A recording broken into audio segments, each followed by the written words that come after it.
वर्ग 3 के मेरे सभी युवा शिक्षक साथियों, आप सभी लोगों को दिल से नमस्कार। दोस्तों, वर्ग 3 में अब जो समय आ चुका है, यह केवल टकराव का समय रहा है।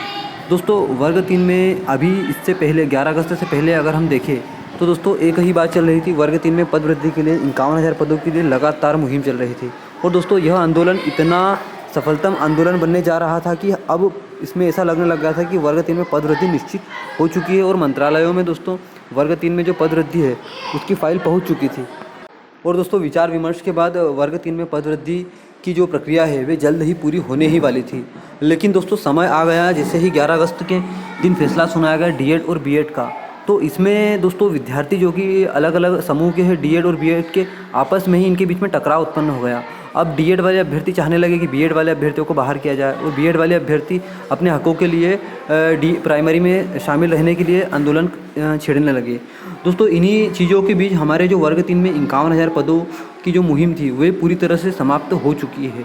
वो क्योंकि दोस्तों इसको लेकर अब जो भी टीम थी वो काम ही नहीं कर रही है। तो दोस्तों, जो आप लोगों की फाइल है वे अब केवल मंत्रालयों में फंसी हुई रह जाएगी। अब दोस्तों देखिए, जो समय आ गया है चुनाव का, और चुनाव बहुत नज़दीक है। 1 महीने के बाद आचार संहिता लगने के बहुत ज़्यादा चांसेस है या लग ही जाएगी। उसके बाद दोस्तों कोई भी घोषणा मुख्यमंत्री जी नहीं कर सकेंगे। तो दोस्तों, मैं आप सभी अभ्यर्थियों से एक ही बात कहता हूं कि आप लोग आपस में टकराव बनाने से अच्छा कि वर्ग 3 में आप लोग 51,000 पदों पर ध्यान दीजिए।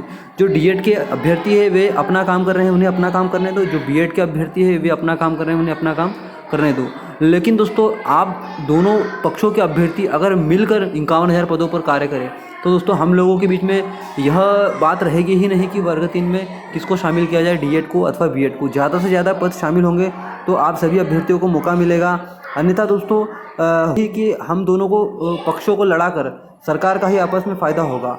दोस्तों, हम अगर डीएड और बीएड आपस में लड़ते रहे तो दोस्तों इससे सरकार का पूरा फ़ायदा मिलेगा, चुनाव चला जाएगा और हाथ से यह गोल्डन अवसर निकल जाएगा।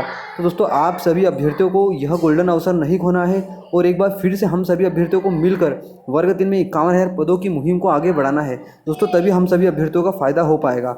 और दोस्तों, अभी भी कोई बीएड या डीएड हो वर्ग 3 की भर्ती से बाहर नहीं हुए हैं, क्योंकि दोस्तों एनसीटीई की नई गाइडलाइन आएगी, हाईकोर्ट के आदेश आएंगे, ये सब चीज़ें होने में बहुत समय लगेगा। तो दोस्तों, इससे पहले हम लोग चाहते हैं कि वर्ग 3 में एक और काउंसलिंग हो जाए, और डीएड हो चाहे बीएड हो, सभी अभ्यर्थियों को इसका पूरा लाभ मिल सके, और आप सभी अभ्यर्थी इस चुनावी माहौल का पूरा लाभ उठाकर वर्ग 3 में चयनित हो सके।